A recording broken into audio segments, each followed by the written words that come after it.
Majority of the world is able to see what the Israeli government is doing.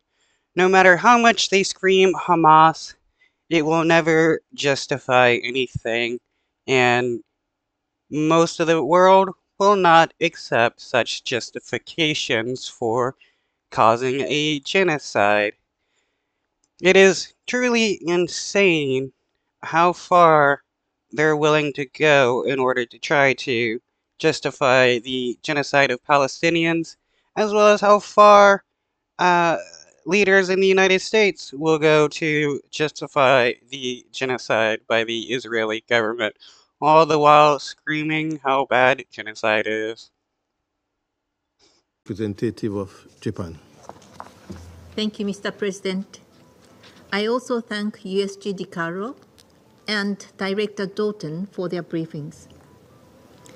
The number of civilian casualties and the degree of suffering we have seen in Gaza for more than 300 days of conflict are unbearable and distressing. Today, this urgent meeting is convened following yet another grave incident.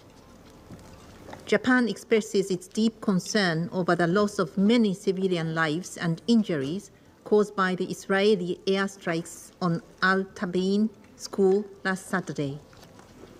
It is appalling that numerous civilian casualties have occurred in schools and hospitals. All parties must strictly abide by relevant principles of international law, especially the protection of civilians. We urge Israel to make every effort to avoid civilian harm. Mr. President, Gaza is truly in agony.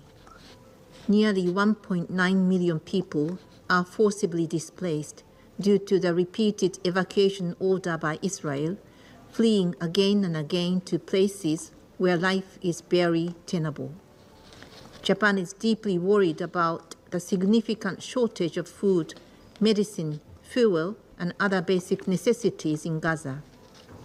We strongly condemn the deplorable remark by an Israeli cabinet minister. Starving more than 2 million Palestinians in Gaza cannot be justified. The detection of polio and the spread of such diseases is a man-made problem stemming from the collapse of the waste management system and is another matter of serious concern. The Rafah crossing must be reopened and the safety of aid workers must be assured at all times. Israel must lift all impediments to humanitarian assistance, not only to provide the minimum of survival, but also to protect human dignity. Mr. President. It's not like Bibi Netanyahu and his right-wing cronies care about human dignity of the Palestinians, not when they consider all Palestinians to be animals and terrorists.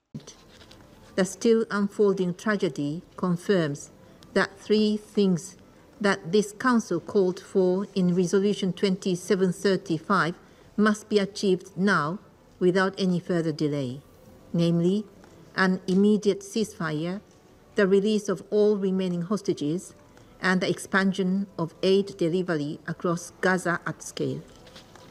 In this vein, Japan appreciates the vigorous diplomatic push by the United States, Egypt, and Qatar to close all remaining gaps to finalize the deal on the ceasefire and hostage release. We strongly support the recent joint leaders' statement and the effort made by the three countries, and we urge all parties concerned, especially Hamas, to constructively engage at the proposed meetings later this week and immediately work towards concluding the deal. It's hard for one side to be able to get in on a deal when they're routinely, not present. How many times has, like, the United States, Israel, and other nations propose a deal and the leaders of Hamas are not there to talk about it? Or, how the Israeli government is killing the leaders of Hamas, making it harder for them to help propose a deal? This Council and the entire international community must remain united to end this crisis immediately.